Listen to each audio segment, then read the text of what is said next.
USA, powered by Sales Club. Braincia Podcast, neurociência ao seu alcance. É lógico, a gente está aqui dentro do Sales Club, da sede do Sales Club. Mais um episódio com um convidado muito especial. Tem um carinho, um respeito, uma admiração pela pessoa que ele é e pelo conteúdo que esse cara trabalha. Joey Weder, obrigado, viu? Pela tua presença. Obrigado, Flávio. É um prazer estar aqui com vocês e participar do podcast. Poxa, eu que agradeço o teu conteúdo, o teu repertório, a tua gentileza em uma nobre causa de divulgar conteúdo muito relevante, muito fundamentado. Eu acho que faz a gente ter uma pessoa e uma sociedade melhor. Eu sou super fã desse tipo de gente e você é uma dessas pessoas. Então, obrigado pela tua contribuição. O Joey, ele é o coordenador da IPOG, no qual a gente trabalha junto lá na IPOG. Ele é meu coordenador na IPOG, que a gente trabalha com neurociência.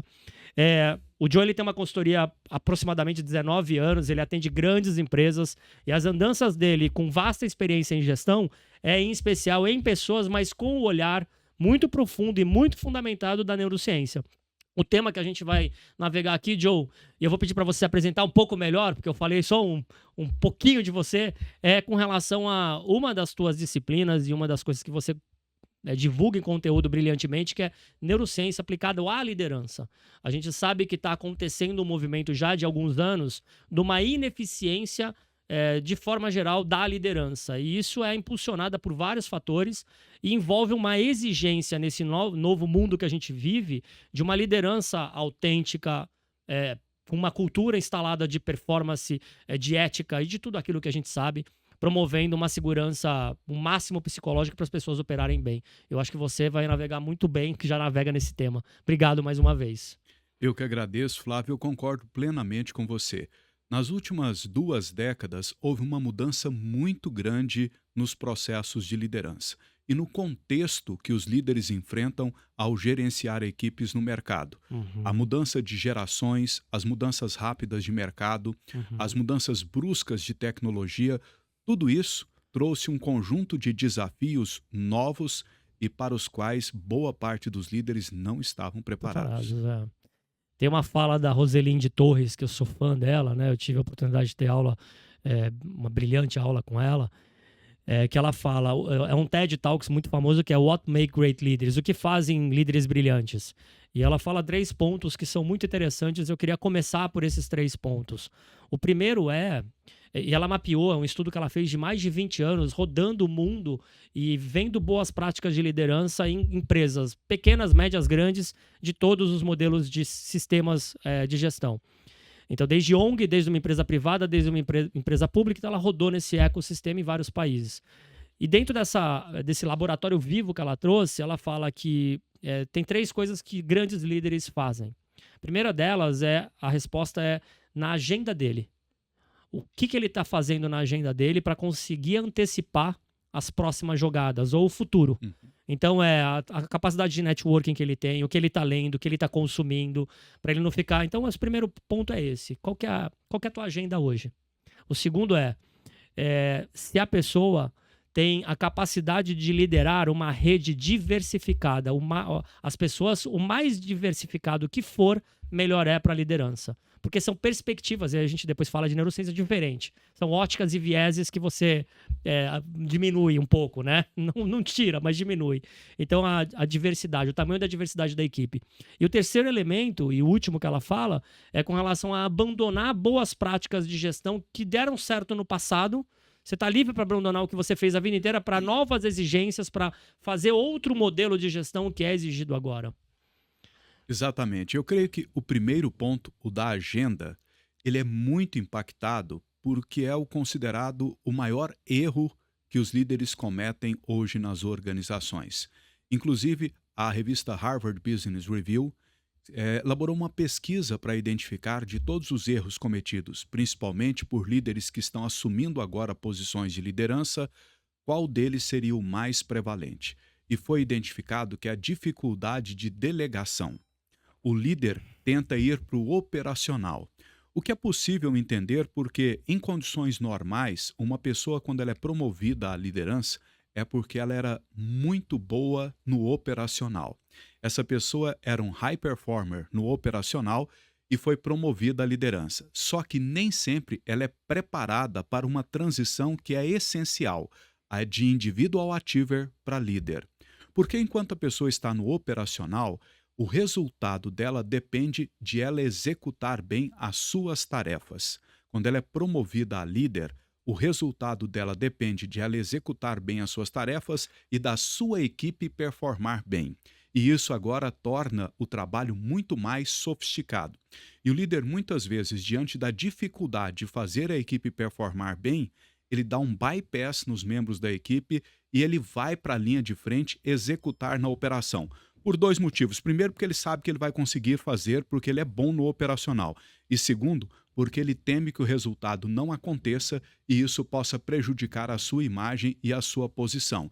Só que quando ele fica no operacional, ele não tem tempo para essa agenda de pensar estrategicamente, Perfeito. de olhar o que está acontecendo no mercado, de Conversar aprender com outras coisas áreas. novas, De conversar de com outros sistemas, né? exatamente, de fazer network, o que é fundamental para a carreira do líder.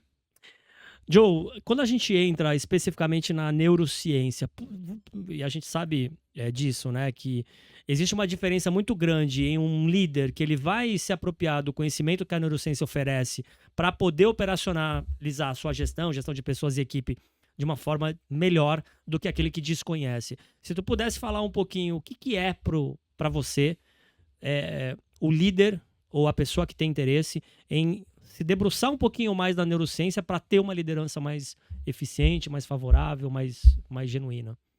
Olha, eu vou citar um exemplo que eu vi agora há poucos dias na internet. Nós temos fenômenos de influencers na internet e um deles trabalha com carros de luxo e eu achei muito interessante uma frase dele, é o Thiago Tecar, que é bastante conhecido. Tá. Ele disse que ele comprou uma Lamborghini uma vez para o uso pessoal, só que ninguém tinha dito para ele o que ele precisava saber para dirigir uma Lamborghini. Ele dirigiu como um carro normal. O que aconteceu foi que ele acabou com a embreagem dela em 2 dias, o que deu um prejuízo para ele de aproximadamente R$60 mil em 2 dias de uso no carro. O que eu digo é, quando uma pessoa lidera sem entender como pessoas funcionam, elas têm uma Lamborghini, uma Ferrari, mas não sabem como dirigir.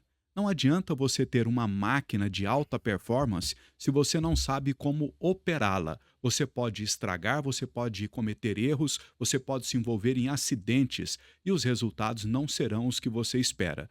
Então, para que a gente possa ter resultados com pessoas, nós precisamos entender como pessoas funcionam. E isso é que a neurociência proporciona para a liderança hoje, e um conhecimento com base em evidências científicas. É importante que a gente entenda que houve uma mudança até em nível de exigência das grandes corporações, e eu acho que isso agora se estende para as empresas de médio porte, vai chegar até as de pequeno porte, porque, falando de uma maneira mais simples, caiu a ficha das empresas, dos empresários, dos diretores, de que aquele modelo antigo que a gente treinava líderes, que era só uma festa, punha o pessoal para pisar na brasa, abraçar a árvore, subir na cadeira e gritar, Team building. e não entregava conteúdo base, ficava apenas na parte do entretenimento, porque nós sabemos que o treinamento tem que integrar as duas coisas. Tem que ter o entretenimento e o conteúdo. Education, sim. Eu tenho que ativar a emoção e eu tenho que entregar o conteúdo junto com essa ativação da emoção. Eu tenho que combinar essas duas coisas, que é uma área que você trabalha muito bem, Sim. que é integrando as dinâmicas de aplicação, envolvimento e engajamento no treinamento com conteúdo efetivo. Perfeito. Eu preciso das duas coisas.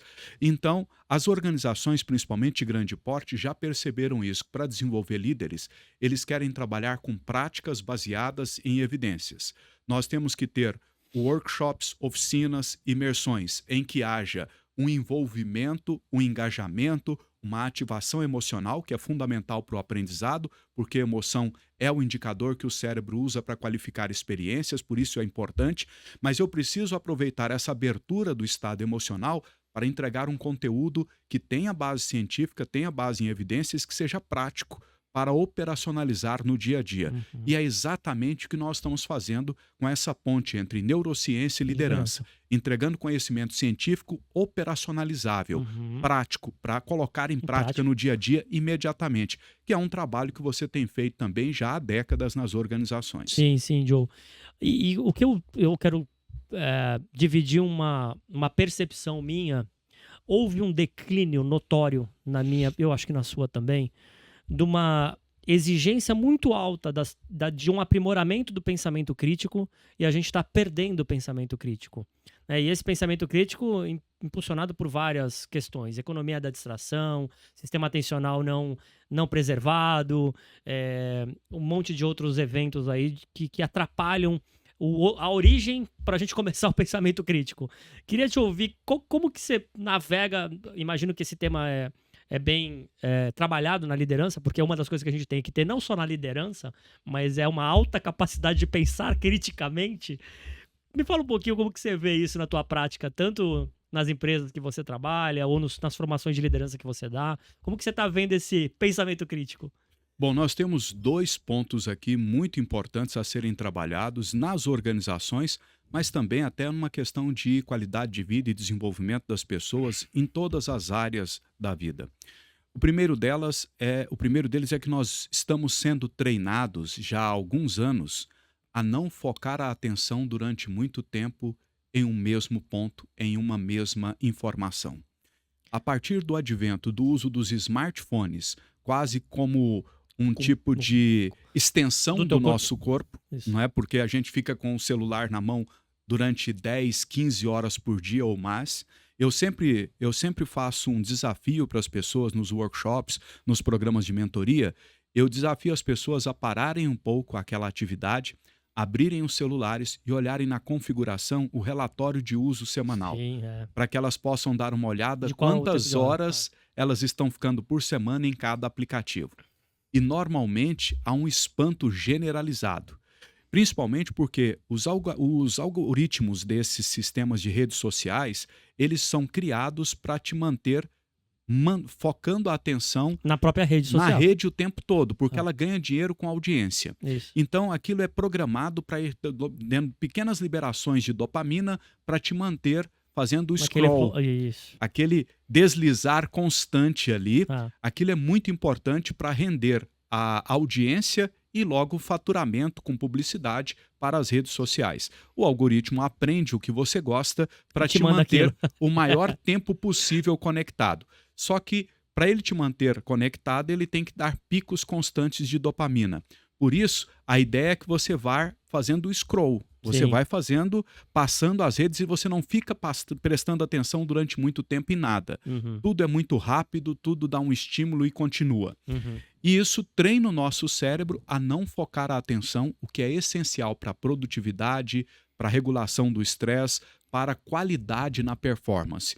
Tanto é que hoje nós temos uma verdadeira epidemia de falsos positivos em diagnóstico de transtorno de déficit de atenção e hiperatividade. Autismo também. Então, ontem eu tive uma reunião com uma diretora de uma empresa dizendo que os indicadores de erro em execução de processos estão altíssimos na organização e, num diagnóstico que eles levantaram, a principal causa está relacionada à dificuldade de foco atencional. As pessoas não prestam atenção no que estão executando. E isso aumenta erros, diminui produtividade, traz prejuízos e uma série de consequências.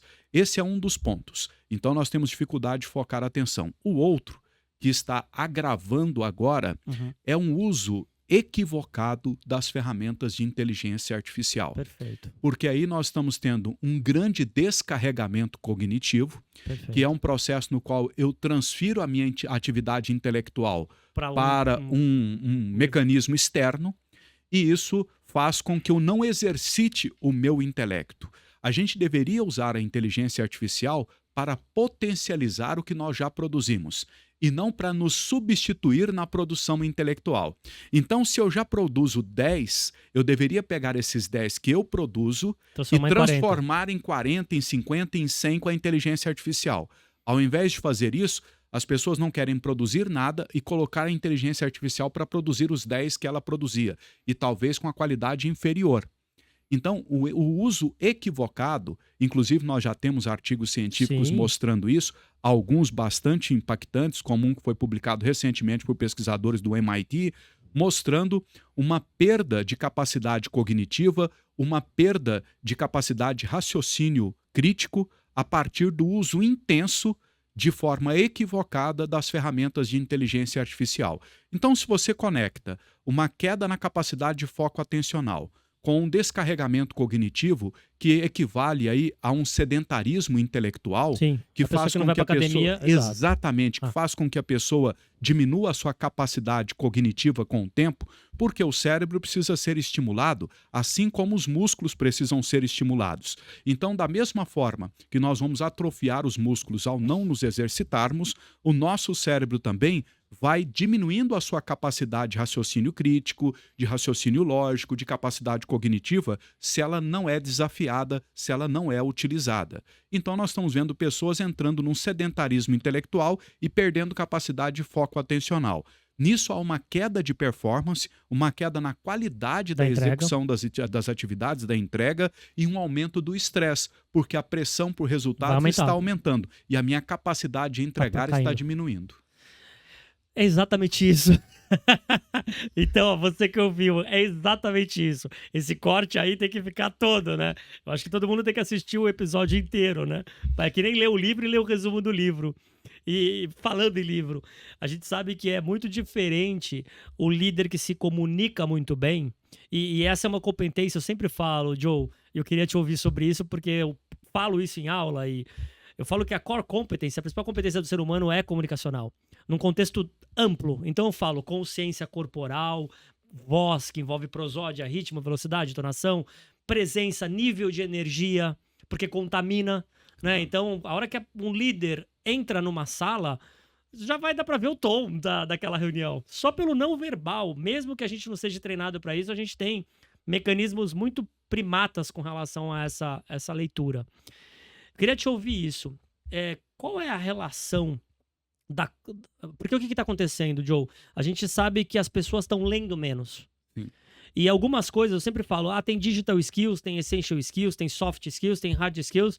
A gente tem que voltar a ter analogic skills. Então, o analogic skills, que é pegar um livro, um bom livro, ter um ritual e ler e escrever com papel e caneta é muito nobre do ponto de vista neurológico. E isso faz com que a gente tenha mais possibilidades de comunicar melhor.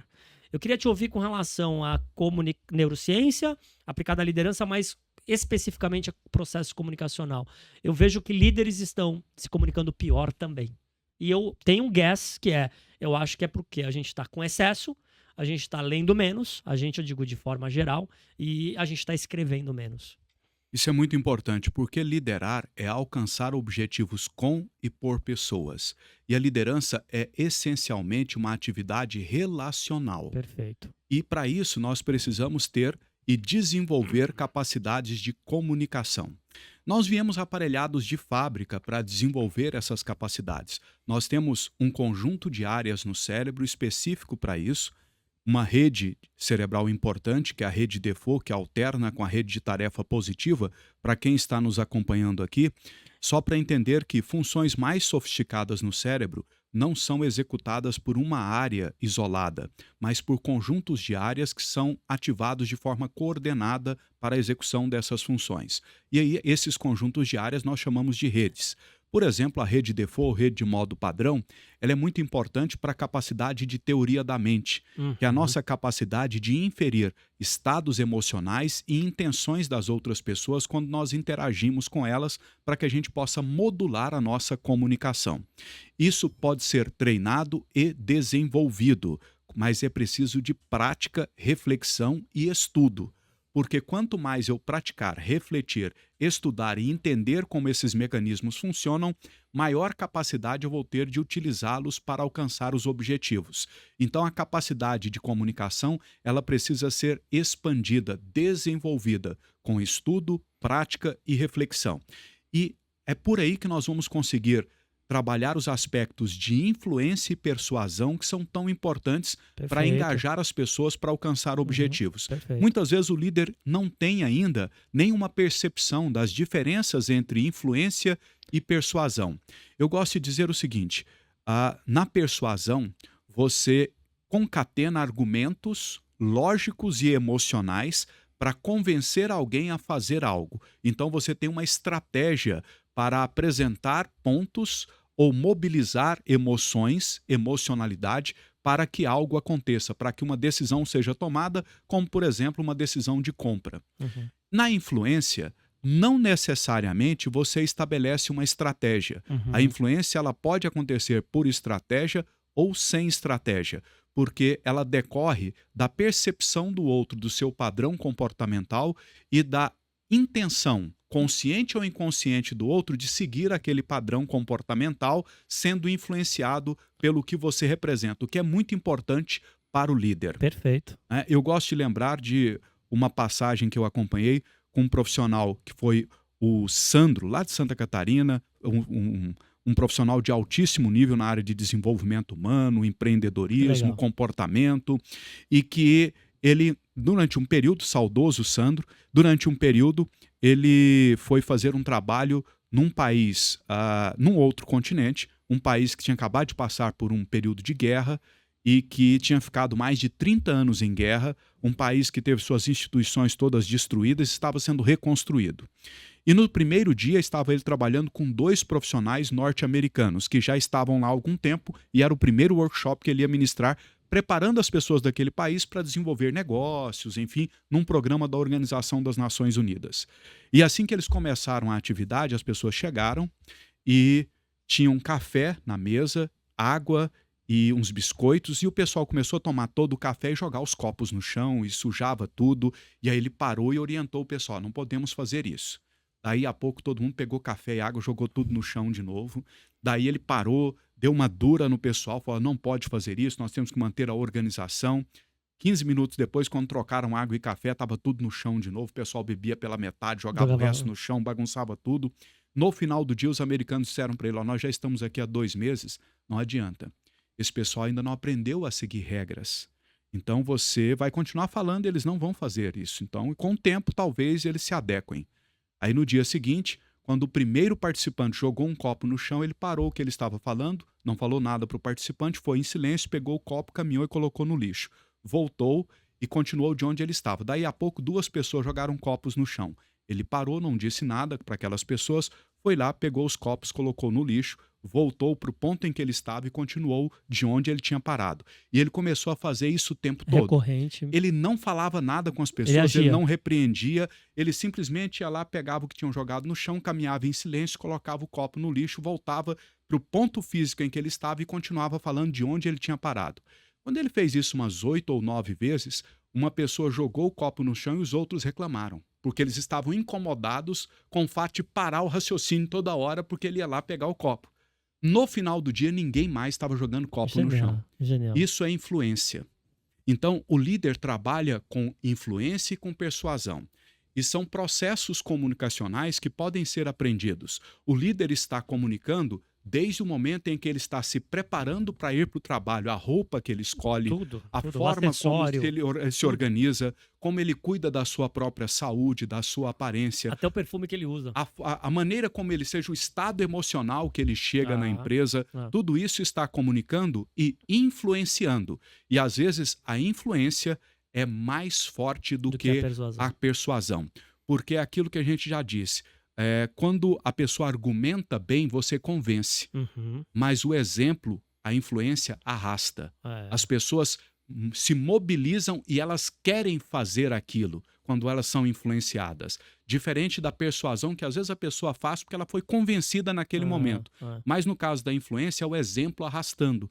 E o líder tem que trabalhar sempre com essas 2 dimensões de comunicação. O que é muito importante é que isso pode ser aprendido, que tem técnica e tem base científica para se fazer de forma correta. Perfeito, eu achei brilhante o exemplo. Então, Sandro, já é Sandro, né? Sandro já ganhou outro fã aqui, viu? Joe, a gente sabe que um treinamento, uma formação, E um outro ponto que a Roselinde Torres ela fala é que existe uma ineficiência na formação de liderança. 75% desse estudo que ela acompanhou, as pessoas voltam, depois de uma formação de liderança, elas voltam ao modo padrão. Uhum. E a gente sabe que isso é uma prática normal, porque o cérebro funciona assim. Então, e 25% começa a mudar, mas não é. A efetividade da mudança é um percentual que eu não me recordo, mas é bem pequeno. E a gente sabe que uma formação, a coisa mais importante numa formação são questões metodológicas. É claro que o facilitador, tudo, mas a metodologia para você fazer aquela formação, ela exige ter um diagnóstico muito claro. Ela exige ter um design, que é o design que eu vou construir de conteúdo, de atividade, de metodologia ativa de aprendizagem, porque a gente sabe que para aprender tem que fazer. Delivery, perdão, delivery que é a entrega de fato, ou seja, o fit cultural entre você que está dando uma formação de liderança com minimamente a cultura da empresa, as pessoas que estão lá recebendo, a audiência. E por fim, o último elemento que é o mais desafiador é dar continuidade. Então, o que a gente encontra? E eu queria te ouvir um pouquinho sobre a tua perspectiva disso. A gente encontra empresas que chamam, vamos fazer a formação de liderança, vamos dar o curso de liderança, vamos fazer isso. Aí, o que eu noto? Às vezes, a competência que eles querem que trabalhem não existe uma dicotomia grande entre a competência que a empresa quer e do que realmente eles precisam. Já começa por aí. E aí, ela quer que você dê aquela formação e depois te chama depois de um ano, porque deu errado. Eu queria te ouvir um pouquinho sobre formação de liderança, com o olhar da neurociência. Claro, o primeiro ponto importante é que as empresas precisam, e os próprios líderes, quando buscam por conta própria também uma formação, buscar hoje formações que têm base em evidências científicas. Perfeito. Esse é um ponto importante. Durante muito tempo, a gente teve formações que foram só oba-oba.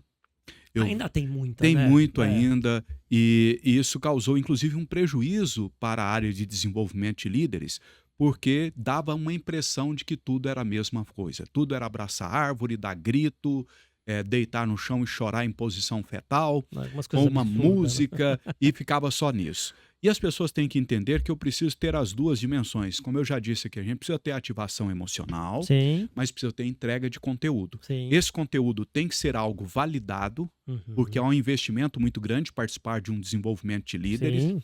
A empresa investe muito, o profissional investe, então eu não posso fazer experimentos, eu tenho que colocar práticas baseadas em evidências que eu sei que já dão resultados, são efetivas, e eu tenho que entregar protocolos, passo a passo.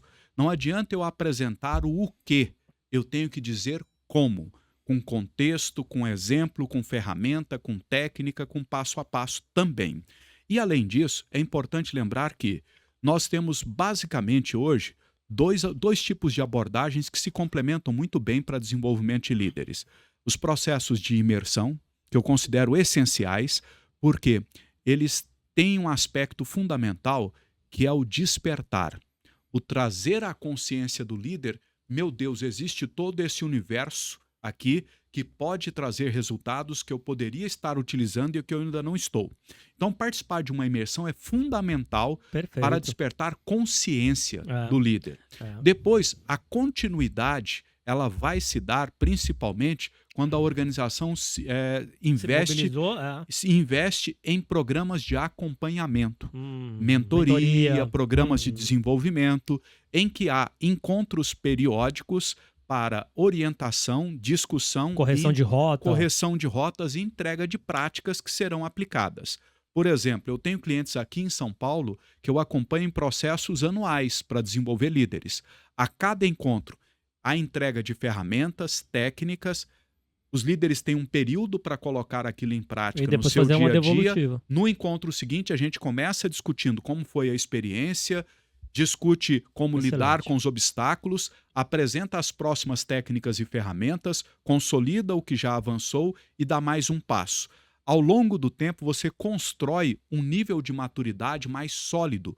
O líder vai aprendendo a fundamentar o conhecimento, mas também a implementar práticas e já vai medindo os resultados, o que mantém a equipe motivada e consegue mostrar em indicadores a melhora de desempenho da equipe com consequência para o resultado organizacional. Então, hoje eu acho que essas duas formas são essenciais. A imersão e o processo de acompanhamento são criticamente importantes. Muito bom, adorei isso. Joe, eu sei que você tem várias andanças assim, mas se a gente caminhar, qual que é o teu futuro, né? O que o Joe vai fazer no futuro? Então, IPOG eu sei que você vai continuar, você tem projetos aí nascendo, eu quero agora te ouvir um pouquinho, as pessoas que estão vendo, acompanhando o podcast, para o que eu posso consumir do Joe. A gente tem coisa também trabalhar junto, então eu queria te ouvir um pouquinho. Bom, eu sou coordenador da pós-graduação em Neurociência, Comportamento e Desempenho do IPOG, que tem turmas no Brasil inteiro. Nós temos a honra de ter você como professor lá. E eu tenho a minha empresa de consultoria, o Instituto Axon, que atua nas áreas de consultoria, treinamento e mentorias. Tá. Atualmente, além dos programas de consultoria e treinamento, eu tenho 2 programas de mentoria. Tá. Um programa de mentoria que é a mentoria Cérebro Executivo, que é para profissionais que querem aplicar neurociência na prática no processo de liderança, seja como gestores e líderes, sejam como consultores, mentores e profissionais de desenvolvimento que querem trabalhar com desenvolvimento de líderes, de pessoas e de organizações. E eu tenho uma mentoria específica para resultados das empresas, que é um programa em que normalmente eu pego a equipe de líderes da empresa e acompanho durante 1 ano, com alinhamento inicial de metas, de estratégia da organização, um plano de desenvolvimento para a equipe e para o alcance de metas. De maneira que, em paralelo, nós desenvolvemos as lideranças e trabalhamos a entrega de resultados da empresa. Perfeito. Melhoria de vendas, finanças, organização de processos. Isso é trabalhado lado a lado ao longo de 1 ano de acompanhamento, que é um acelerador de resultados. Isso tudo o pessoal pode encontrar lá no meu site, institutoaxon.com.br. E você também no Instagram tá divulgando conteúdo pra caramba, faz umas lives, você faz várias coisas legais, né? De live aberta, o Instagram seu, Joe Weider, JOEWEIDER.s, então joeweider.s. É o meu Instagram, também é o LinkedIn e também é o canal no YouTube. No canal no YouTube, todas as segundas-feiras, 7h30 da noite, tem uma ao vivo. Nós temos uma aula ao vivo gratuita de integração entre ferramentas de gestão e neurociência na prática. Muito bom. Toda segunda-feira, 7h30 da noite, no meu canal no YouTube. Muito bom. Joe, um imenso prazer ter você aqui. Quando a gente lançou o Brain SA Podcast, eu fiz uma lista de algumas pessoas que eu falei, eu tenho que trazer para cá, tua agenda é super complicada, você viaja bastante, e eu fico muito feliz porque dentro da lista você era os top 5. Então assim, eu coloquei 10 nomes, mas você estava entre os top 5. Eu não vou falar quem são os outros, mas você estava ali e deu certo. Então, eu tô muito feliz, eu acho que o conteúdo foi super relevante, você é um cara que se comunica muito bem, coloca em prática tudo que fala. Então, acho que todo mundo aqui segue o Joe, porque vocês vão consumir um conteúdo de altíssimo nível. E o que ele fala que é minha base tem que ser fundamentado em ciência. A gente não pode deixar as pessoas que falam, os pseudos cientistas, a gente vê muito isso, né? A pessoa fala córtex pré-frontal, se intitula como neurocientista. Isso me assusta bastante e a gente tem que ser um defensor e guardião de quem trabalha de forma séria. Então, muito obrigado, viu? Valeu. Muito obrigado pelo convite. É um prazer estar com você aqui, com a equipe da Sales Club no Brain SA, porque vocês são referência. Obrigado. Trabalhar, eu quero sempre estar entre os melhores. Obrigado. E estar com vocês aqui é uma honra. Então, muito obrigado pelo convite. Valeu, foi um papo maravilhoso. Valeu, gente. Até a próxima.